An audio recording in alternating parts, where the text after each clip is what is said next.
All right, listen, everybody, we're in this thing together, right? Nobody wants to be working on July 5th. It's un-American, but we are here because we need you and you need us. So what's coming up in this show that we call The Sweat? Let's see, Jared Carrabis in studio. We're going to start the show with the Rocket. We're going to talk about MLB All-Star votes, what's going on with his Red Sox. Also, let's go. There's Aaron Judge. That's part of what I just teased. Kevin Durant. What's the asking price now? What are the Nets asking if somebody wants to trade for Kevin Durant? Oh, and then, JT Poston just won the John Deere Classic, but we're going to talk more about the Scottish Open. So buckle up. The sweat is extra moist this morning. Oh.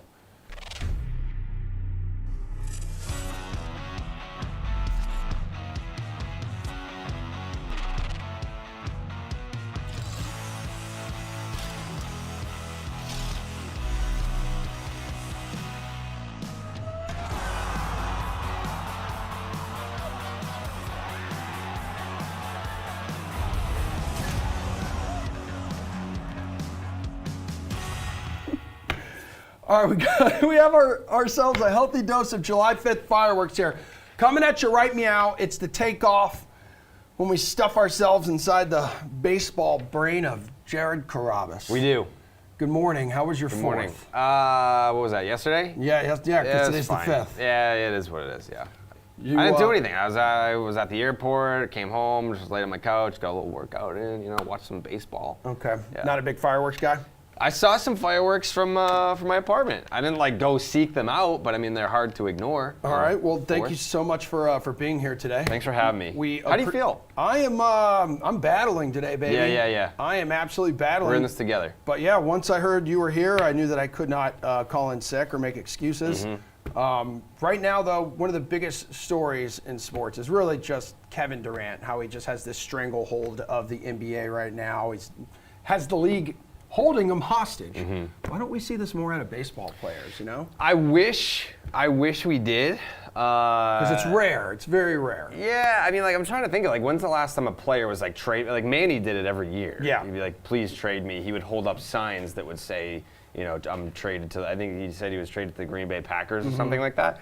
Yeah, he's kind of having fun with it and stuff. But by that time, he was doing that in 2008, so he had already had 6 or 7 years of annually asking for a trade. We don't see it a ton in baseball. I wish we did see it more. I think that it adds to that, the trade deadline. The trade deadline is more about getting help. Can we plug this hole here? Can we plug this hole there? Not hey, is this mega star going to be going from this franchise to that franchise and the tides turn and everything shifts? We just don't really see that in baseball. I wish we did, though. Yeah, I mean, who would you want to see demand a trade out of their current situation? And why is it Mike Trout? I think everyone would say Mike Trout, yeah. But for me, and I tweeted this the other night, I find it really hard to feel bad for Mike Trout. Yeah, and Shohei Ohtani, because they both chose to be there. And Mike Trout multiple times chose to be there. I wish that at some point, it's a sign of good faith. It's hey, you believe in me, I believe in you. I'm going to re-up here. I'm going to stay here because I believe in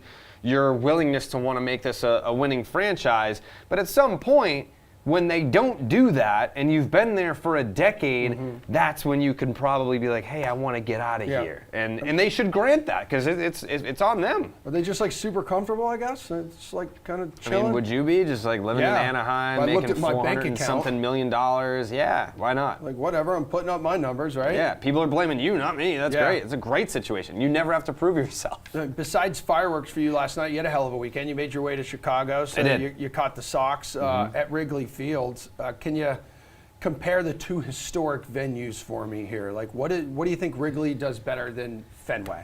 Can I just say something to you? But it's just us talking. I actually. What is going on? Is this just because? Just because of yesterday. Yeah, we're.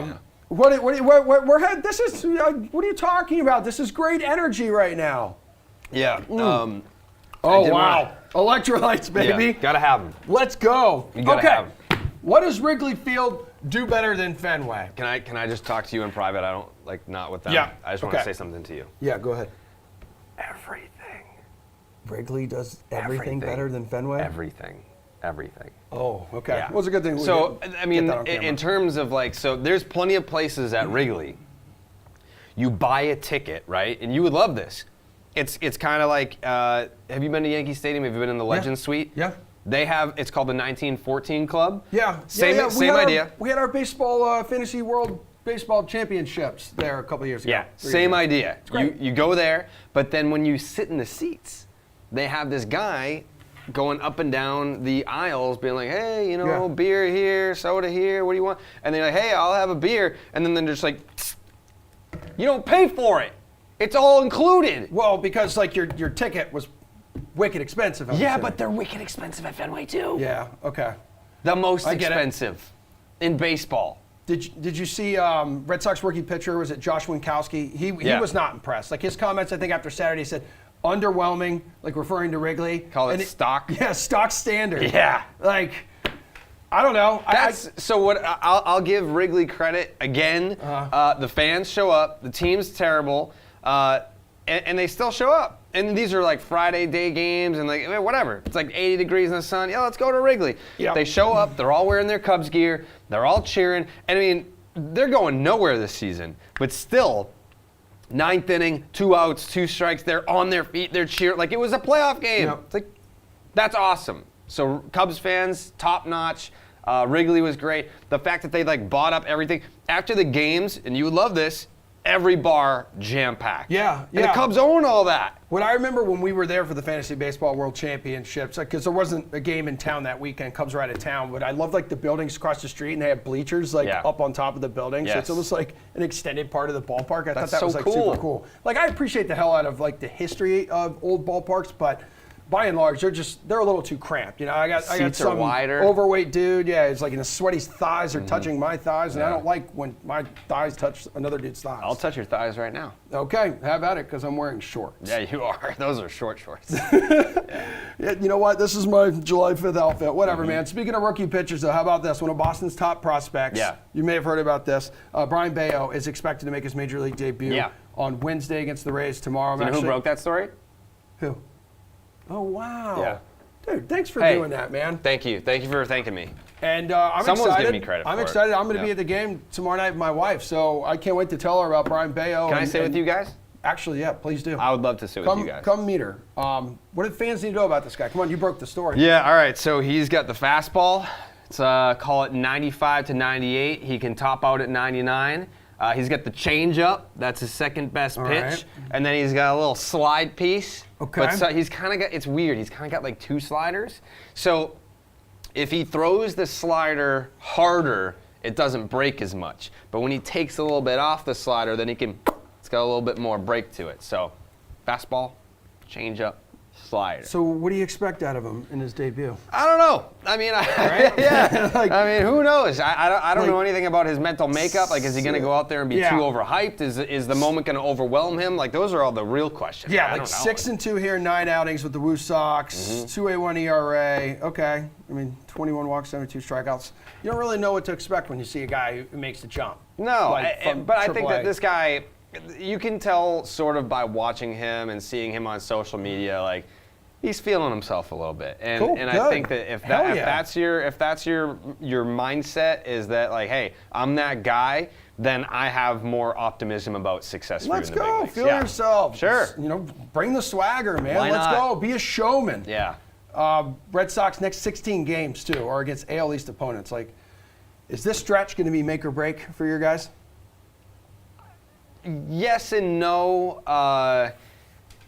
Is the season over if you don't do well in the stretch? No, because the third wild card spot, like there's still a chance you can get in. But you need to prove yourself. Yeah, you do. Because even if you had this monster June, which they did, you still haven't performed against the American League East. And those are the teams that are making the playoffs. If you have 4 teams in the American League East that make the playoffs, guess what? You're not going to be able to go into October saying like, hey, we had a 350 winning percentage against AL East teams this year. You don't have a very good chance to make a run in October if that's where you're going to end up. But they start off this run, 4-0 shutout, 2-hit shutout combined. 3 different guys. Yeah, 3 guys go. I don't know. I don't know what happened in the world yesterday. Yeah, Red Sox won. Okay, that's good to know. Here we go. Yeah. 1-0 on Big this. time. What's going to be 17 Convincing games. victory. Yeah. You got a prediction where the Sox are going to be coming out of this thing? 10-6. Give me 10-6. Give me 10-6 in that stretch. I don't need to be dominant. I just need to prove a point. Okay. If you're 10-6, then you could say, like, hey, like we went up against the best of the best, and you can take Tampa, you can take Toronto. They haven't been able to play well against Toronto, but I still believe that they're the better team against Toronto. And then the Yankees are in this mix too. Yeah. Yankees come to town on Thursday. That's Thursday, right. They're here all weekend. Yeah. That's the game that you want to go to. We should go to one of those games. Okay. I mean, Yeah. I'm down, dude. What is that? I don't know, man. Things are breaking like around here. But speaking of the Yankees, when they do come to town, that means Aaron Judge is going to be here, top vote getter for the MLB All-Star Game right now. Correct. It's going to be crazy. It's 2 weeks from today too. Full roster is going to be announced on July 10th. So the fans get this right, or should there be another dude atop like the polls right now? So is Aaron Judge statistically the best player in baseball right now? No, he's not. Got to be close to But it. he's close? Is he the best hitter in baseball right now? Also, no, he's not. But is he the biggest star in baseball? In the biggest market. Yes. So it's the all With the best on the best team right now. Game, not the best players. I don't know. Is he the biggest star? Yes, Yeah. he is. So it's up to what you believe. Like, is he a guy that deserves to be the top vote getter for the All-Star game? Yes, he is. Okay. Are we sure baseball isn't Canada's pastime? You see 5 Jays players made it to like the next round here? Yeah. Which opens today. That's fine. I mean, they have a really good team. They have a really good lineup. But I also think, remember what the Kansas City Royals fans, as they just voted the entire team into the All-Star game in like 2014 or 15 or 1. If your fans want to vote, if you want to go out there and actually say, hey, listen, we are supporting our team no matter what, like every fan base has the opportunity to vote for the All-Star game. Get out there and vote. Time for your hot take of the week, which is why we call this segment the takeoff. So Yeah. what you got? I've been sitting on this take since 2017. I've been sitting on this 5 take. years in the making here? Yes, I've been sitting on this take since the summer. Almost 5 years to the day, Emerson. Almost 5 years to the day I've been It's a sitting hell on of a this take. tease, the build-up here. Yeah, I've given Sweating. this title to other men. I've given this title to Fernando Tatis Jr. Okay. I've given this title to Shohei Ohtani. Okay. I'm now ready to give it to someone else. Someone that I wanted to give it to them in 2017, couldn't do it. It was just one night. It was just one night that I thought that they had the potential. And that night was the Home Run Derby. Do you remember the Home Run Derby in 2017? Nope.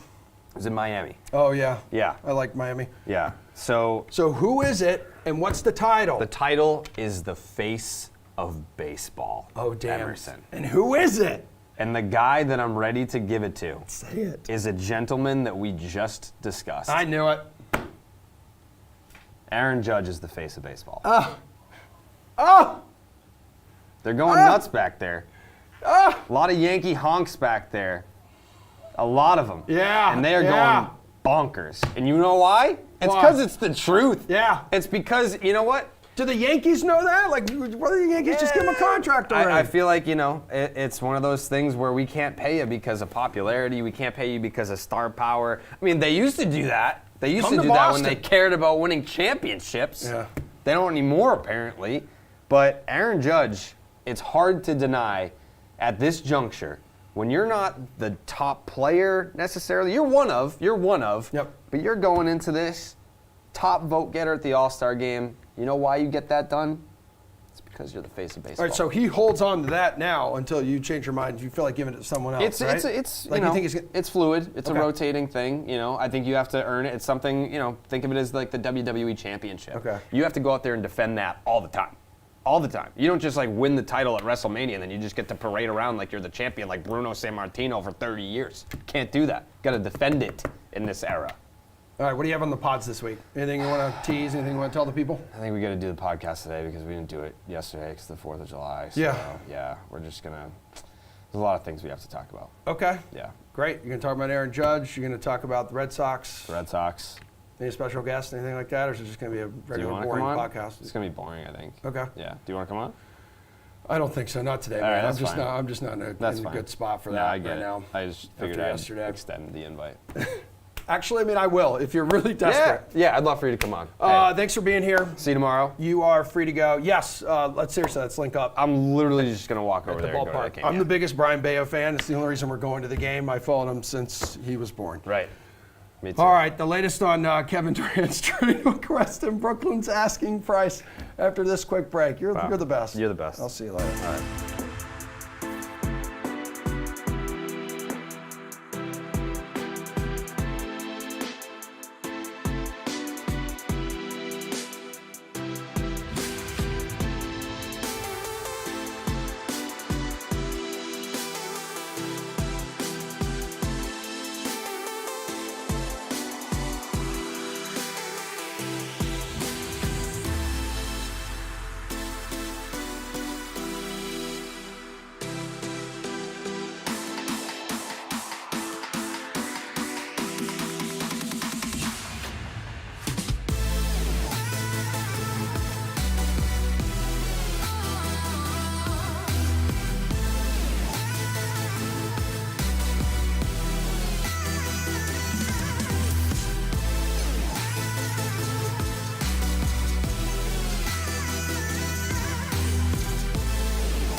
All right, everybody. Right now, the NBA free agency period is seemingly at a standstill, presumably because everyone is waiting on the Brooklyn Nets to make the next move. So let's dive into it a little bit with our NBA panel this morning. DraftKings contributors Julian Edlow and Maddie Meiselman. Jules, so Woj reports that Brooklyn is asking for an all-star player and several first-round picks for Kevin Durant. So which team actually has the talent and draft capital to make that happen?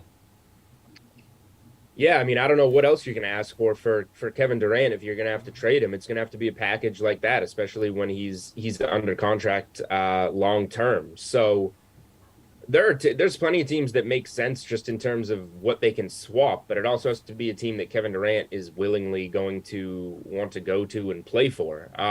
So it's going to have to be a contender, and given Kevin Durant's wants and needs, it's going to have to be a contender that's keeping a lot of its good players, not sending that many of them back in a trade. So, I mean, Phoenix has been the favorite for a reason. Play with a Chris Paul and a Devin Booker. You just got to find a way to make that work. And then what are those picks worth if you're the Suns and you're playing the next 3 years with that type of team? So I think it's ultimately going to be where Durant wants to go for the most part, and they'll have to make the trade work. So Phoenix makes a lot of sense to me. I know Toronto's been picking up some steam, and maybe they have the right type of package, but ultimately it's probably going to be what KD wants. Yeah, minus 125 to go to Phoenix. That's the favorite right now. Maddie, and kind of crazy. The reports this weekend that Warrior Stars have talked to KD. I mean, a potential reunion there. We know that they could put together one of the best trade packages, too. Yeah, should the Warriors just trade Draymond? You know, he did not so good NBA Finals. That would be too weird. I think I have to err on the side of the odds and say the Suns probably are the favorite. I think it's insane that the Suns would consider trading both Ayton and Bridges to get Durant. Maybe they only have to give up Ayton, though, and then Ayton plus a bunch of picks. Maybe Cameron Johnson's in the trade. That does kind of make sense, so I could see that working out. The problem with the Miami rumors is that I don't know that front offices actually buy Tyler Hero being an all-star level player. I know a lot of basketball fans do, but if Hero were better, then Hero plus a bunch of picks, that would work. But Tyler Hero is just not as important to winning as maybe a lot of people think. So I think the Nets realize that. I don't think that that's the return they want. I think they do probably want to get the Phoenix offer. But Miami still is possible. Maybe there's some other stuff that he could throw in. But I think we have a long way to go here still, right? Yeah, for sure. It's not sorted out yet. No. And I'm glad you mentioned that because the Nets, Matt, have implied that Kevin Durant and the Kyrie Irving trade talks, those could last in the training camp if their asking price isn't met. So yeah, you're right. This thing could just drag on for the next few months. And speaking of Kyrie Irving, the Lakers are reportedly the only team that actually has interest in trading for him. There's that, potential Kyrie Irving and Westbrook swap there. But how do you see this ending between Kyrie Irving and the Nets, Matt? And what are the chances that all these guys say, hey, screw it, one more year, let's just run it back? Yeah, I kind of have this weird feeling that that is what's going to happen. I think it's less likely with Durant, but I could see Durant getting moved and Kyrie just saying like, "This is my team now. I'm gonna, make this point, at this point in my career, just show everyone that I can lead a team to a championship." Maybe he thinks that. I have no idea what's going on in Kyrie's head though, but it wouldn't shock me.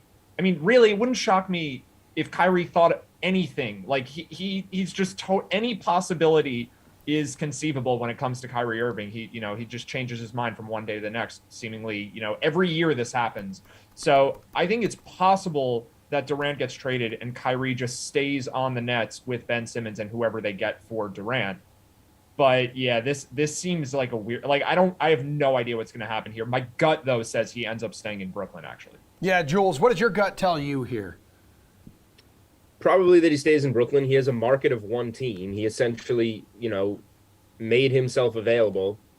Everybody, including the Nets, in terms of talking extension, basically said no, not interested. The Lakers said, sure, we're interested, but for $6 million, take a $30 million pay cut. So there's not much of a market here. A swap for Westbrook would be great, but how else do you, facilitate that?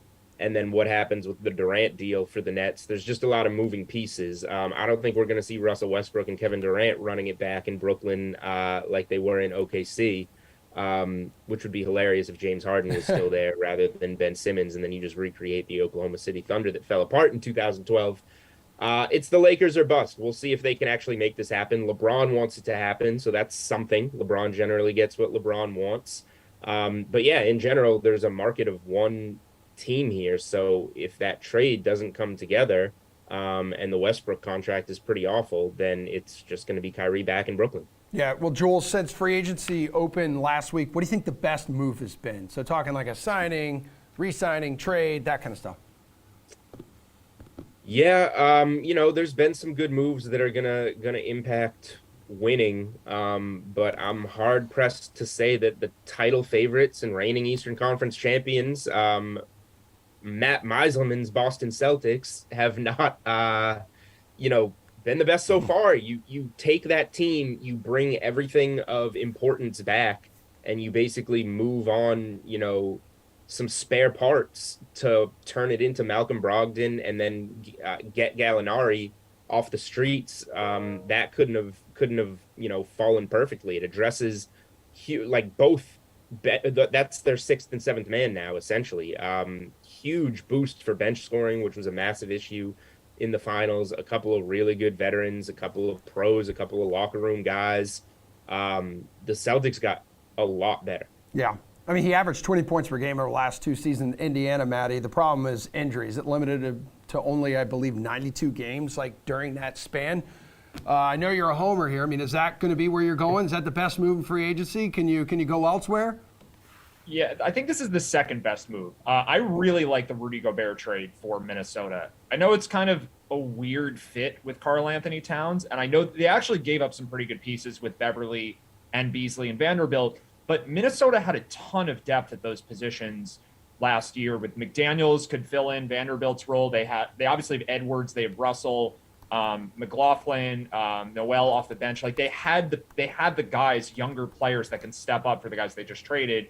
And yeah, if there's anything I talked about more than the Celtics last year, it's that Rudy Gobert is actually really good, and I blame Donovan Mitchell more than I blame Gobert for the problems in Utah. So I think being that he's basically the missing piece for Minnesota, aside from their younger players improving, having a defensive center back there, and Towns basically just playing like a power forward anyway. I mean, the guy just won the 3-point contest. I don't think him stretching the floor is really a problem. So I think that team's going to be really good. I do really like the Brogdon move for the Celtics, though. I'll throw that in at the end. I like both of those trades a lot. Yeah, Trader Danny alive and well out in the Beehive State. What about worst move in free agency so far, Matty? Yeah, I mean, I could just bother a bunch of Knicks fans and pick Jalen Brunson. It doesn't feel true, honestly. I think the Wizards giving $50 million a year to Bradley Beal is worse because he's a really, really good player. I think borderline all-star is probably fair for him. Low-level all-star, he's a top 30 player in the league or so. But where are the Wizards going with this? I I mean, at this point, they kind of were stuck and had to pay him because they would have just lost him for nothing. But dating back to last year and maybe even the year before, not trading Beal and getting something out of him, and now just ending up, kind of like the Knicks in purgatory, where there's going to be a 500 team for a while. Like Monty Morris is not going to be the answer here, to get this team over the hump. I don't really love the younger players on the Wizards, so I think it's kind of the same problem with the Knicks, where you have a team paying a lot of money to avoid tanking and instead just be average for like half a decade. And I just generally think that's not the way. Like, that doesn't work in the NBA. You don't just get your way into the playoffs and make a finals run like you can in football or hockey. The best teams win more often in basketball series, and maybe these teams scratch out 8 seeds, but I just think it's a bad way to go about trying to win a championship in the long run. Jules, what's a move that's been made in free agency so far that you're just not a fan of? Yeah, Matt touched on most of them. I mean, Beal is overpaid, but what I will say is you almost kind of have to do it at that point and let him walk, because now at some point in time you'll have the chance, I would think, whether it's this year or next year, whenever, to trade him for an expiring contract and a bunch of picks for a team that's going to want him. So like something will paying Bradley Beal isn't the end of the world, I guess. It makes you better than you want to be right now, but you don't always have to be as good when you're ready to move him, I guess. The Brunson one, seems kind of silly, and Brunson is a guy that like is pretty good when he steps into that starring role when Luka Doncic is out. Like, he'll help the Knicks be okay, but he's not going to get him through in the Eastern Conference. So there's that one. I don't know what the Nuggets were doing with that trade, though, sending Monty Morris and Will Barton to the Wizards, who, are still going to be mediocre with them, but you get back like Kentavious Caldwell-Pope. It seems like they gave up 2 better wings than anything they got back, and that's just going to hurt them in a Western Conference that, like Matt just said, you look right in the division, and you have Rudy Gobert going to Minnesota, and that team now kind of surpasses you. I don't know. Maybe I'm not. This is definitely not the worst move, but maybe I'm not as high on the Gobert thing as Matt, and he probably knows that because he loved the Jazz last year, and I hated the Jazz, and we'll see what Gobert and Towns can do together. It's not the most natural fit, but they have a lot of talent. Danny Ainge doing his thing, essentially getting 5 first-round picks back. Like, it was an overpayment for Rudy Gobert. I'll put it that way. It's not a bad basketball move for Minnesota, but they gave up a lot of draft capital. What about, let's go quick on this one here, Jules. What about a move that you anticipate having a big impact in fantasy? I'll go right back to that Wizards-Nuggets deal and say, like, Bradley Beal could get hurt. He could sit to tank games. He could get traded. And you have guys like Morris and Barton that are now going to be in position to get a lot of that fantasy run. Matty, which move do you think will have big fantasy impact? Well, the Hawks trade, I think, could be a negative for the rest of the Hawks that aren't DeJounte Murray. Like, Trae Young is going to lose some ball handling responsibility. And then we saw this resurgence, or I guess, it's hard to, like, understand what the Hawks were doing in the playoffs because there were guys that were hurt that we couldn't tell if they were hurt or not. DeAndre Hunter was the guy that stepped up. I think it's going to be hard for him to replicate that. And then John Collins is kind of the opposite, where like he was struggling at the end of the year due to injuries. Getting shots for these guys is going to be tough. Like, Murray's a good passer, but his assist numbers are more of a product of him always having the ball. So going to the Hawks, like, he's not going to be able to have the ball as much. Trae's not going to have the ball as much.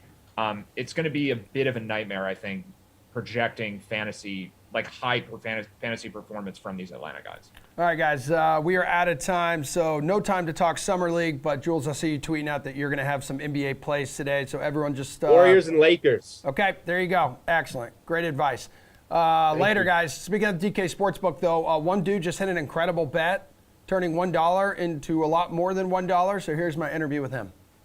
Ladies and gentlemen, take a look at your screen. So on June 26th, the Avs hoist Lord Stanley, right?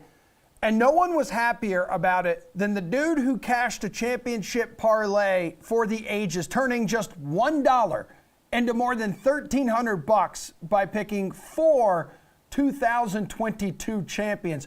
Who is this absolute genius, you ask? Allow me to introduce you to him. Cameron Hughes of Franklin, Tennessee, just outside Smashville. What's good, dude? How you doing today? Hey, I'm doing well. How are you? I'm doing fantastic, especially after I learned how excellent you are in placing and being able to turn $1 into $1,300 on the DK Sportsbook. I want to talk to you here about the process of building this thing, man. So you place it back on November 11th, and the first leg that needed to hit was Georgia winning the title. So you got the Bulldogs at minus 110 there on the DK Sportsbook. Is that what like sparked this idea and kind of got the wheels turning? A little bit. Actually, the Rams were the first team I was kind of building that around. My roommate and I were talking about it, and he said he was kind of feeling the Rams. Just they had the momentum going, and with getting Stafford brought in, it was kind of his time. So I put the Rams in first, and then kind of rolled from there. All right, so is it you and your roommate, you guys are just bored, you're chilling out like on the couch or whatever, and you're just like, dude, I'm just going to put $1 on something crazy, and you're talking about the Rams? Let's start there. Like, how the heck does this begin? Yeah, honestly, we were just kind of looking around, and just the idea of the futures parlay came up. I think he said, hey, let's try to see if we can hit something crazy, and rolled with it from there. Okay, so then how did you end up like settling on Georgia and then the Warriors and then the Avalanche? Yeah, I was really impressed with Georgia's defense, obviously. I watched the Clemson game week 1, and just kind of had a feeling it was going to be tough for anybody to beat them or score on them. And then the Warriors, I knew Clay was going to come back eventually, and just was kind of hoping he would get back to the form that he showed there in the playoffs, which thankfully he did. And then you had the Avs too, because the Avs have been expected to win it for a couple seasons now, but you had so much faith in them that they were actually going to get it done this year. Yeah, honestly, I got to be honest with you. I did not watch much hockey until the Avs playoff run or until later in the season. Just kind of like a neutral fan from that standpoint. But once they got close to the playoff time, I definitely tuned in, and now I can say I'm an Avalanche fan because that was insane to watch that run. Yeah, right. Now, and once Colorado was crowned the champion, how did you celebrate your victory? Well, I drank a couple beers and had to calm the nerves because I was a little nervous after the first period when they went down 1-0 in Game 6. I was kind of getting worried because I had a lot of people telling me to hedge, and I didn't want to hedge. Something was telling me to let it ride. So yeah, it's the gambler's instinct, right? Yeah, for sure. I mean, in the end, you just put like $1 down on this thing. Yeah. Are you splitting it with your roommate since he kind of like played a part in this thing? He actually hit the same parlay through you guys, but he did not put the Avalanche in. Oh. So he had the Rams, Warriors, and Georgia. Oh. I added the Avalanche to mine for some reason, and it stuck. That's sick. Are you a big parlay guy? Like, are those usually the kind of bets you place on the DK Sportsbook? Yeah, definitely parlays. I love playing like the anytime touchdown parlays and first touchdown parlays during NFL season. But yeah, definitely more parlays than straights for sure. Okay. Yeah, it sounds like you're a big football guy, right? Is that your sport? Yeah, football guy. What's that? I said, is that your sport? Actually, my favorite thing to bet on is actually like NASCAR and any kind of racing props. You guys have a lot of different options, which makes it fun. Driver props, matchups, head-to-heads, things like that. Really like betting on racing through you guys. Yeah, we talk it on this show, The Sweat, every Friday too, with Pierce Dietrich and Jeff Ulrich. I mean, what do you plan on doing with the money here? Any big plans? I know it's not $1 bajillion, but you still turned $1 into more than 1,300 here. Oh yeah, actually going to the race next weekend at Atlanta Motor Speedway. Nice. So definitely going to drop some of it there and some merch and enjoy myself there. And honestly, might hit the casino with the rest, whatever's left. Attaboy. See if we can turn it into a couple thousand. Yeah, just keep it going. Just keep visiting the DK Sportsbook. I mean, we love you for that. You're obviously great at picking champions. So go ahead and just tell me real quick, who's going to win the World Series this year? Actually, I just put in another futures parlay last night, and I went with the Houston Astros. Okay. I know a lot of guys are high on the Yankees and Dodgers, but I just don't trust the Yankees bats to stay hot all through October. Man, they're the hottest on the planet right now. So are we looking at like an ALCS and Astros Yankees? I don't think anyone's going to be complaining about that. That's going to be a lot of drama, man. Not at all. Their series have been fun to watch just in the regular season. I was watching the game last night, actually. It felt like a playoff atmosphere. Yeah, absolutely. And Aaron Judge he's must-see TV right now. He's Cameron. insane. Yeah, Cameron, you're the man. It's great having you part of the DraftKings Sportsbook family, dude. And We appreciate you. We love you, and good luck down the road, dude. Keep doing your thing. Yeah, hey, I appreciate it. Hopefully we'll be talking to you guys soon. All right, without further ado, it's time to talk about dudes who can roll a good meatball, because following the John Deere Classic, our attention, we're going to focus on the Scottish Open now. So we're going across the pond. It's the final tune-up ahead of next week's British Open. The gorgeous golf gurus are here. DraftKings contributors, Jeff Ulrich, Reed T. Fowler, everyone well rested after a fun night of fireworks. That's right. Hey, speaking of fireworks, shout out to JT Poston, right? Second career victory at, what was it, TPC Deer Run. So, Reed, wire-to-wire dub there. Any takeaways either from him or just anything when you look at the tournament as a whole? Yeah, another runner-up finish for the gorgeous golf gurus with Seabez for the one Jeff Ulrich. I'll let him tell you about that because you don't want to hear me. You don't want to hear me pandering about another runner-up finish because I didn't have one. But it was funny, actually. JT Poston showed up on the ESPN radio show, and they thought he was Justin Thomas. Oh. So that's how much you can glean from the JT Poston win. It was fantastic for him. He got super emotional after the win. He says it's tough to win out here, but like he won wire to wire. He was fantastic Thursday and Friday. You thought, okay, maybe after his round on Thursday that he might not shoot, 6-7 under. What does he do? He does it again on Friday. So, that's what you can kind of glean from this. Not so much for this week and then next week at the Open Championship, other than the guys who qualified. But this kind of goes in line with what we were saying pre-tournament, that, there's a lot of similarities to TPC River Highlands because we saw what JT Poston did on Sunday. And really, it's wide open for anybody to win this golf tournament. Yeah, Jeff, we talked a little bit about it last night. You didn't necessarily expect him to carry that momentum over from the Travelers because, looking at his resume, he usually has like missed cuts after solid performances. So shout out to him for being able to keep it and put it together. Yeah, I mean, JT Poston is, he is what he is, but he's a golfer who gets, like, when his irons and putter get hot, they get really hot. When you put him on, like, just a technical shorter track where, you got pure bent grass greens, and if you get the read right, you're just going to sink a ton of putts. He can absolutely go low with the best of them. He's proven it multiple times. Let's not forget, like, he almost won the Barbasol at this time last year, going extremely low too. So 2 wins now for JT Poston. They've both come on extremely low scoring type of courses, the Wyndham and here at the John Deere. And I wish I'd listened a little bit more to Len Hochberg last week, who, pointed this out that, yeah, Poston's missed some cuts, but he's been popping lately, and the confidence seems to be there, and this is the perfect setup for him. So it was a great number. The people who got on him extremely smart to do it. It was a great number to get on him. But when you see him kind of percolating and coming to these weaker field events on these type of tracks where the scoring needs to be 20 under or better, that's the time to jump on JT Poston. So good on people who did that. Yeah, well, that Seabass number was also egregious. Like it was.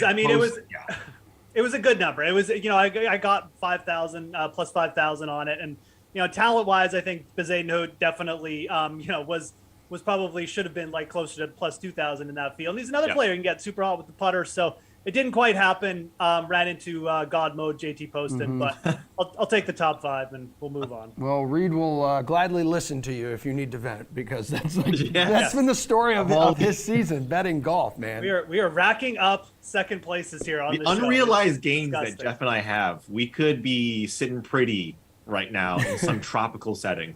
Yeah, you and me, Reed, and Jeff, that pale milky white Canadian body of his. All right, guys, this week the big dogs are back. The boys are buzzing again at the Scottish Open. Top of the odds board, Scheffler, Rahm, Thomas. 14 of the top 15 in the world are teeing it up this week in North Berwick, Scotland, where I learned before the show they have a spectacular seabird center there, big on conservation, like puffins. Who's your favorite among the favorites? Reed. Thank you, Emerson. I love the new high and tight haircut, by the way. That's very nice of you to show up to work looking professional. JT, I'm going JT, not Poston. Justin Thomas at plus 1,400. I think he's, when you get 14 of the top 15 golfers, right? And JT's been on such a tear. Look, he's won the PGA Championship. He's played fantastic. I know Xander. Right now, we think the floodgates are going to open for this guy. When you talk about a link style course and you talk about courses near the water, Justin Thomas, and even though right now, right, like the Renaissance Club is newer, I think this is, it has all the the tenets of a link style course, but it's more links-ish than it is like the old course or Muirfield. Justin Thomas is one of the best. He's top 5 in strokes gained total on those type of courses. So give me JT at the top there at plus 1,400. All right, who do you like near the top, Jeff? Yeah, so I mean, look, it's a links event. I mean, that's pretty much we should get to that off the top. Links just brings in a ton of different styles. It's chaotic. It brings a little bit of luck into it. It's not an event where I want to go betting on guys who haven't played a ton of links golf at the top of the board, but if I'm trusting one player here, it's going to be Jon Rahm, for the simple fact that if there's any of the top players who have more experience over the last few years playing this type of event, it is Jon Rahm, who's spent some time over in Europe. You know, he did win the Irish Open a few years ago. He's got a great Open Championship record. I think Jon Rahm, you know, just kind of percolating, getting very close maybe to some of that form that we saw in 2021. I think a plus 1,200. That's probably where I would go. You know, I know Xander Schauffele had a really good performance at the Pro-Am in Ireland on Monday and Tuesday. And it looks like an okay number, plus 1,800. But I would go with Rahm. Again, I just think Rahm coming off, you know, some better performances, looks closer. Realistically, I would rather go down to a guy like Jordan Spieth at plus 3,000. Mm-hmm. I think that Jordan Spieth in this field is being extremely discounted. I have no idea why a guy with the links record of Jordan Spieth, you know, multiple top 10s at the Open Championship, never missed the cut there, won the event in 2017. He's just a great links player. He's got the all-around game for it. He's got the iron game for it. He's got the mojo around the greens, which is really what you need in a links style setting. He's plus 3,000 Jordan Spieth this week. You look at guys like Will Zalatoris, Patrick Cantlay. They've done nothing on links to deserve being shorter in odds right now than Jordan Spieth in this type of setting. So if you're looking at like the top 15-ish players, I think Jordan Spieth at plus 3,000 is where I would start in the outright betting this week. Well, Jeff, what about who's someone you're going to stay away from in this field, or you recommend bettors to at least proceed with caution? Yeah, I mean, look, I don't know what's going on with Patrick Cantlay. You know, there's talk that like he's not giving direct answers when he's being talked about his future, and then he goes and melts down on Sunday at the Travelers. You also look at Patrick Cantlay. He's played the Open Championship a bunch of times. It's really not the greatest record. He's got no top 10s. He's got a bunch of missed cuts on his record. I'm just not really sure if Patrick Cantlay feels comfortable over here yet. That could change in a hurry, and you don't want to put too much stock in a guy's, you know, past record at Open Championships. But, you know, with what Cantlay has done over the last few events, you know, again, not really getting himself in contention at the U.S. Open, having a weird press conference at the Travelers, and then just melting down on Sunday, plus 2,200. It's just not really a player I want to trust going into next week. We'll see what he does. You know, if Patrick Cantlay puts together like a made cut at the Scottish Open and looks okay, you know, we could have a conversation about his number at the Open Championship again. But for this week, at plus 2,200, as I already mentioned, when you compare him to a guy like Spieth at plus 3,000, I just want nothing to do with him this week. Maybe he'll make the cut and have a solid week. That's good, but that's really all I'm expecting for him. And it's just too short a number to invest in the outright market. All right, Reed, quickly, is someone you're going to stay away from? No brainer for you? Yeah. I mean, yeah, Patrick Cantlay is one of those guys. But, I mean, if you take a look at this event, right, over the past 3 years when it's been at the Renaissance Club, the last year, really, we've seen a decent field. But, like, a lot of these guys are probably looking over for next week. So I would be fine actually fading all these elites and probably starting the card at Tommy Fleetwood right around there. So, but I agree with Patrick Cantlay. He's the guy that has the biggest question mark right now coming into this week. All right, well, Fowler, last year's winner, Minwoo Lee, plus 9,000 to repeat. I believe he won this thing at 18 under par. Certainly a long shot there, but is he your favorite? If not, who is? No, I think he's definitely one that you have to consider. Aaron Rai is also one that, not the same, he's probably half of Minwoo Lee's number right now at plus 6,000, plus 6,500. But Hao Tong Lee is probably my favorite right now at plus 13,000, just because of what he's done, strokes gained tee to green. He's coming in with a recent win. And again, we talk about momentum. When he gets hot, we usually see him on the first page of leaderboards. Hey, Jeff, who's your top long shot? Yeah, I mean, I think Hao Tong Lee is definitely a guy who, again, you know, he can get hot. He's got confidence. He's shot like really low in majors before. So that's someone I could definitely get behind. I think that Minwoo Lee is as a player, I wouldn't be shocked if he got himself in the mix again. Really talented young player. I'm going to go with Victor Perez as another kind of like European Tour like-ish long shot.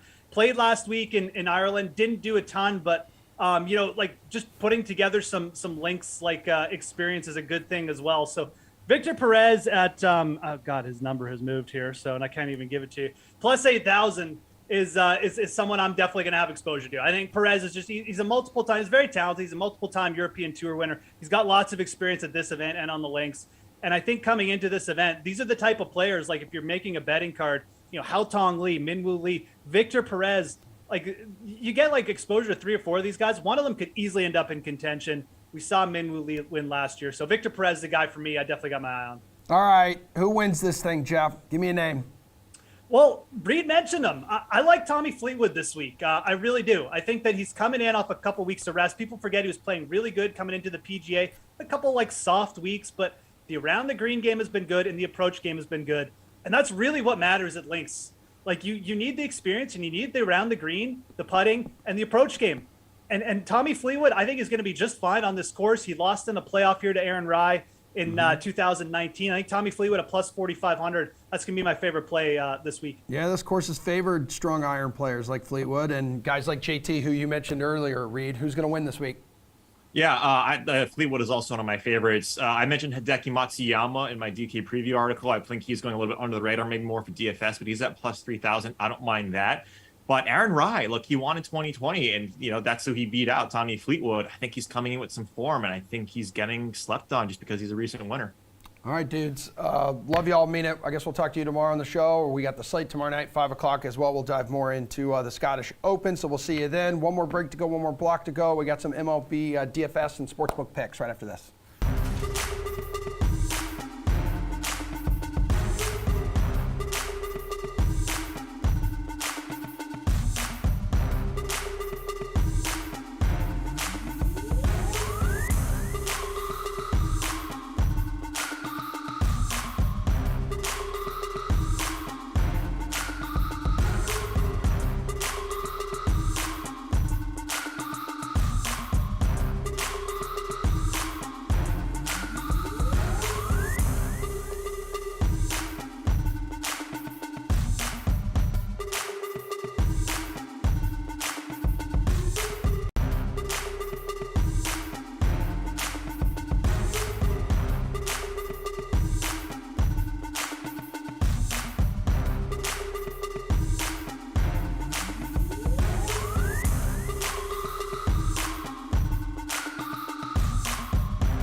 All right, we're bringing everybody home with our MLB panel right now, which consists of Steve Buchanan and Paul Bruno.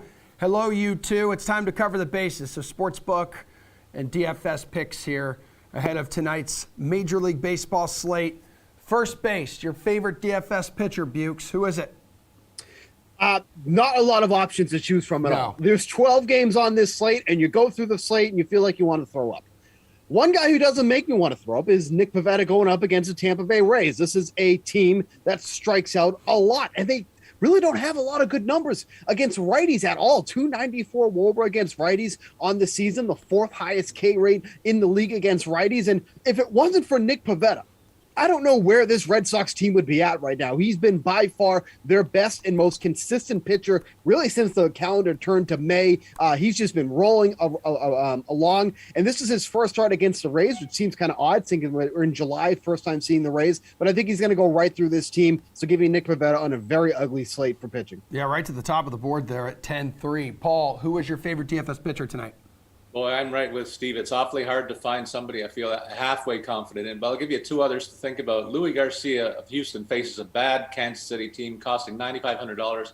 He's allowed more than 3 earned runs only once in his last 7 starts, so that's positive. He faces a projected Royals lineup that's been in a collective hitting slump over the past 2 weeks, so that's positive too, featuring only Andrew Benintendi, who's on a tear. But otherwise, this team's really been scuffling, so I like the upside for Houston's starter today. And then among other starters who you might expect to go deep into games, I like Cal Quantrill. He's done so at least 5 innings in his last 12 starts, so that level of consistency is inviting for me. And he's been touched up for more than 3 runs only twice in that stretch, so very positive numbers there. I'll take him for $8,300 against another weak lineup in Detroit. Well, Paul, let's go to second base. Who was your favorite hitter in DFS tonight on DraftKings? Well, remember Marcus Semien started the year off very poorly and was written up and spoken of. in very negative terms against that big contract that he signed. But I like what we've seen from him lately. He's been hitting for power and average over the last couple of weeks. He has 4 homers and 5 multi-hit games in his last 12 starts. I'll spend $5,100 on him to see if that trend continues against the Orioles, a team that he feasted on in his last season with the Blue Jays. And then I also like Rhys Hoskins. I love power hitters who are raking, and he's doing it of late. 4 homers and a total of 7 extra base knocks in his last week. Tonight he faces Paolo Espino of the Nationals, who's been serving up more than his usual share of long balls in recent starts. Hoskins' price tag is $4,300 today. Bukes, who stands out in the hitter department? Yeah, going over to the Arizona Diamondbacks, Ketel Marte has just stellar numbers against lefties. You look at what he's done against them on the year. He's got a 365 WOBA, 132 WRC plus, going up against Alex Wood, who has been pitching like anything but Alex Wood so far this season. He has been brutal, especially against righties. 352 WOBA against them. 7 of the 8 home runs that he's allowed have come off the bats of righties. Obviously, Marte is a switch hitter. He'll be batting righty against Alex Wood here tonight, but he has just been so tough on the mound lately that even against a team like the Diamondbacks, I have confidence in the Diamondbacks rather than I do in Alex Wood. So give me Marte hitting in the heart of that lineup. Bukes, third base, hot corner, run line or money line bet. Let's go over to the DK Sportsbook. What do you got? Yeah, give me the Yankees on the run line tonight, -1.5 going against the Pirates. The Yankees are going with Jameson Taillon tonight. They're 13-2 straight up when he takes the mound, 11-4 on the run line when he takes the mound too as well. Pirates got Jose Quintana taking the mound tonight. He was great during the first 2 months of the season, but then all of a sudden something changed. And during the month of June, his ground ball rate dropped from 50% on the year all the way down to 36%. So it's not a big surprise that 5 of the 7 home runs he's allowed on the season came in the month of June. Now he's facing the Yankees. We're going to double that number here in this start here. Give me the Yankees to win by this game by 2 runs. Paul, what's a run line or money line bet you like tonight? I'm right with Steve on that Yankees pick. Payout is a paltry -115, but look at the matchup. Big righty power bats against the lefty Quintana, who's been fading of late, as Steve mentioned. It's gonna be a minefield for him to walk through, and I think he's gonna get torched. Another one that I feel similarly about is Houston's visit with Kansas City today. It's a rematch. It's a mismatch that tilts in favor of the homestanding Astros, so I'll give the 1.5 here as well for the 120 win on a $100 bet. Hook me up with a game total, Paul, that you like tonight. Back to the Yankees in Pittsburgh, looking forward to the Bombers threatening the line at 9 runs all by themselves. And then the offenses for both Phillies and Nationals have been very active recently and productive too. I like them to combine for more than 9.5 runs against a less than imposing starting pitching matchup, which features a pair of guys who've combined for only 60 innings between them this year. And then the late game tonight, I'll be watching the Jays offense. Been a mini slump over the last 4 games. They've been in a slide. They'll rebound in a big way tonight against a very bad Oakland club out on the coast. Steve, which game total catches your eye? Yeah, so I was actually on the Blue Jays Athletics, but I took this a step further. Give me over 4 runs through the first 5 innings. So we're just really going to focus on the starters here. You got Yusei Kikuchi, who's been massively inconsistent this season. Even with just giving up 2 runs over his last 2 starts, he still had an ERA over 7 during the month of June. That's just how bad that month started for him. First time through the order, that's where all the production is coming from. He's allowed 14 of the 39 total runs that he's given up this year, the first time through the order. Then we have Adrian Martinez, who we haven't seen much of this year, but he was really struggling in AAA, hasn't made much of an impact when he's come up here in the majors. So over 4 runs through the first 5 innings, get that one at -120. All right, extra bases, last one here, Bukes. What's a prop bet you like on the DK Sportsbook? Yeah, so Ian Anderson to allow over 2.5 earned runs tonight. I mean, I just can't get over how bad that he's been. And now he's going up against a good Cardinals team here. Ian Anderson is coming off the worst month of his major league career last month, 28 2/3 innings in the month of June, 22 runs allowed on 37 hits. That's for a 6.91 ERA. The runs that he allowed in the month of June were more than April and May combined. Give me 2.5 runs he allows tonight against the Cardinals. What do you like, Paul?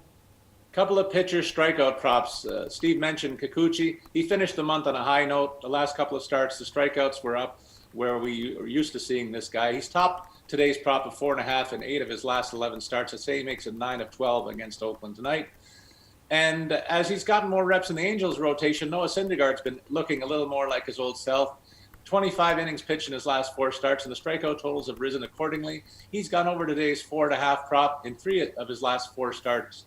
His last 3 starts and 4 of his last 6, I should say. He'll pay a plus 115 when he gets his 5th strikeout tonight against the Marlins. All right, you guys are great. You two crushed it. Tons more baseball will be discussed on the slate tonight, 5 o'clock Eastern time. Maddie Meiselman, also Matt LaMarca, Big Saxy, who got a haircut. You probably won't even recognize him. He actually looks like he's put together. So everyone, tune in. Yeah, it's crazy, dude. Tune in, and I'll see everyone back here in studio tomorrow morning for a Wednesday edition of The Sweat, 11 o'clock Eastern time. Peace. Sounds cute. We did it.